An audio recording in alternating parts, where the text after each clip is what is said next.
mencintai dengan hati dan jiwanya, itu tidak ada yang namanya perpisahan.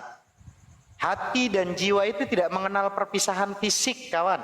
Sejauh apapun dirimu, engkau tetap ada dalam diriku, maka bagi saya selalu saya katakan, selamat tinggal itu hanya untuk mereka yang cintanya hanya dengan matanya. Jadi kalau kau memang benar-benar cinta kepadanya, selamatkan dia. Kalau kau dapat makanan nikmat, ajak dia untuk merasakan itu. Dan itu yang saya selalu gaung-gaungkan sama Bang Andreas. Kita laki-laki kalau ngikutin nafsu, maaf, kau hari ini mengatakan kepada laki-laki muslim, mau cari yang model apa Bang Andreas? Detik ini pun banyak yang ngantri di belakang Bang Andreas. Betul Bang Andreas? Tapi saya katakan apa? Jangan. Itu saran saya. Karena dia adalah berharga untukmu dunia dan akhirat, dan Islam mengajarkan jangan sampai kau sia-siakan wanita yang pernah bersamamu dan perjuangkan dia untuk selamat dunia dan akhirat. Betul Bang Andreas?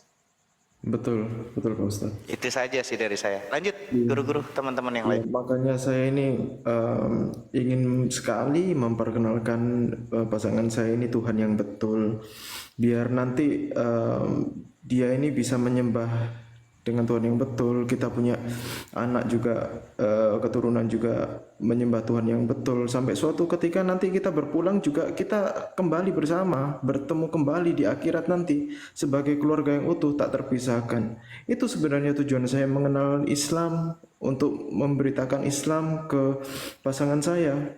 Karena apa sih yang saya lakukan di dunia ini? Ya untuk dia ini saja sebenarnya. Saya nggak merokok, saya nggak judi, saya nggak berbuat aneh-aneh, saya nggak main cewek, saya lakukan apa-apa ini ya demi pasangan saya. Saya cuma ingin selalu bersama pasangan saya sampai kapanpun. Itu saja. Masya Allah, ada Bang Suma. Siap. Assalamualaikum. Assalamualaikum warahmatullahi wabarakatuh. Bang Lima yang kami hormati dan cintai. Mantap. Beautiful.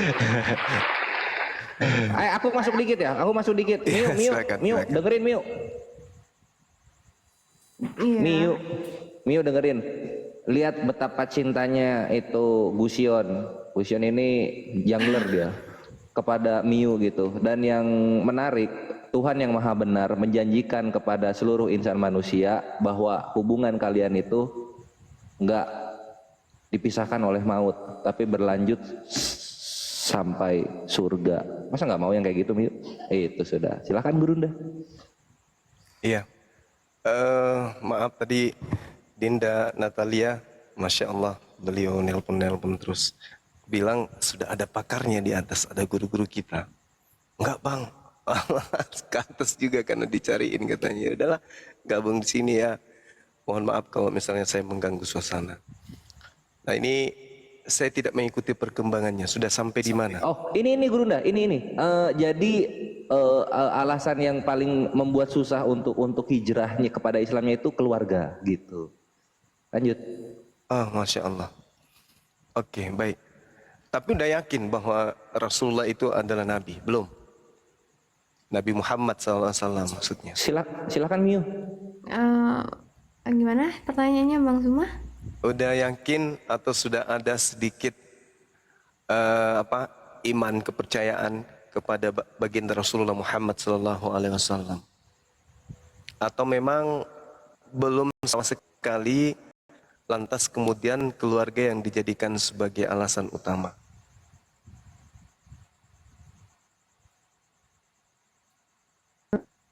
Kan di Kristen kita selalu dibilangin ya sama Pak Pendeta kalau Allah Tritunggal, Allah Bapa, Allah Putra, dan Allah Roh Kudus. Cuman yang saya yakini secara pribadi saya baca di Alkitab kalau Yesus berdoa kepada Bapa. Waktu Yesus disalib pun dia juga berdoa kepada Bapa. Jadi saya pribadi percaya, dari dulu saya percaya kalau Allah Bapa itu sebenarnya lebih berkuasa jauh daripada Yesus. Iya. Gitu. Dan baru saya tahu kan, ya mungkin sekitar seminggu 2 minggu ya, kalau misalnya yang di Alkitab itu sebenarnya bukan Tuhan Yesus tapi Tuhan Yesus. Iya. Nah, Oke. Ya. Oke. Jadi pada intinya kemudian Kalau sudah ada konsep Tuhan Yesus di kepala, berarti saudara-saudara yang lain yang masih melebur kepercayaannya bahwa Yesus itu Tuhan, artinya kan mereka sudah pada posisi yang salah. Gitu ya? Iya. Oke. Nah, kalau meyakini bahwa yang Tuhan itu adalah yang mereka sebut Bapa, apa cerita Bapa atau apa firman Bapa atau apa perkataan-perkataan nabi orang-orang Yahudi ketika bercerita tentang Yesus? Yesus ini adalah seorang nabi yang diutus oleh Bapa untuk menceritakan kepada Bani Israel tentang datangnya nabi penutup. Berarti kalau adik percaya kepada sang Bapa, kudu wajib membuka hati terkait dengan ucapan-ucapan dalam perjanjian lama atau perjanjian baru tentang ucapan Yesus akan datangnya seorang penolong lain. Berarti ada runutan daripada pengutusan para utusan para nabi yang diutus oleh sang Bapa. Contoh nih. Kita diskusi bicara sederhana aja dulu. Ketika berbicara mengenai Al-Quran, ini rananya langsung. Saya sampaikan bahwa dalam Al-Quran surah As-Saff, di situ Nabi Isa, ini kita berbicara Nabi Isa dulu, baru nanti kita bicara mengenai Yesus. Dikatakan begini, A'udzubillahi minasyaitonirrajim.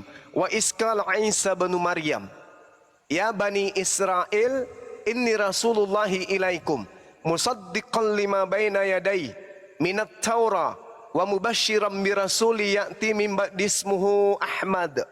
Jadi beliau Nabi Isa datang mengajarkan kemudian orang Yahudi ahli Taurat untuk kembali kepada Taurat dan mempersiapkan diri bahwa kelak akan datang seorang nabi setelah beliau bernama Nabi Muhammad. Itu dulu poinnya. Al-Quran ini apakah pepesan kosong atau memang ada cerita itu di dalam Bible? Kalau ada, maka mari kita cari. Mata kita tertuju kepada Yeremia 28 nomor 9. Di sini jelas dan tegas dikatakan, tetapi mengenai seorang nabi yang bernubuat tentang damai sejahtera, jika nubuat nabi itu sudah tergenapi, maksudnya sudah terjadi, benar-benar sudah terkabulkan, maka barulah ketahuan nabi yang tadi ditolak oleh umatnya bahwa ternyata nabi itu benar-benar adalah utusan Tuhan. Maksudnya apa ini? Maksudnya gini, Tuhan di dalam kitab Yeremia ratusan tahun sebelum Yesus mengatakan kepada Nabi Yeremia mengenai seorang nabi yang bernubuat tentang damai sejahtera. Jika nubuat nabi itu digenapi, maka barulah ketahuan bahwa nabi itu benar-benar diutus oleh Tuhan. Berarti nabi yang bernubuat tentang shalom, pada saat dia datang ke atas bumi kepada umatnya, nabi ini ditolak. Pertanyaan kita nih, pertanyaan saya, apakah Yesus ketika datang di tengah-tengah Bani Israel, ditolak Bani Israel atau diterima sebagai nabi selayaknya Nabi Musa? Coba kita jujur. Ditolak. Ditolak. Ditolak. Apakah kemudian orang Kristen, orang Hindu, orang Buddha datang menguatkan kembali kepada ahli Taurat? Wahai ahli Taurat, Yesus yang kalian tolak itu adalah nabi. Ada enggak upaya dari Kristen secara keyakinan, secara aliran kepercayaan? Wahai orang Yahudi, yang kalian tolak itu adalah nabi. Enggak ada. Kenapa? Karena karena Yesus bagi Kristen adalah Tuhan. Tidak mungkin orang Kristen datang ke Yahudi di sinagoge tempat ibadah orang Yahudi mengatakan, wahai saudara-saudara, rabi-rabi, imam-imam, ahli Torah, orang Farisi, dengarlah oleh kalian, Yesus yang kalian tolak itu adalah nabi. Kenapa para pendeta pastor tidak ke situ? Kenapa? Kenapa justru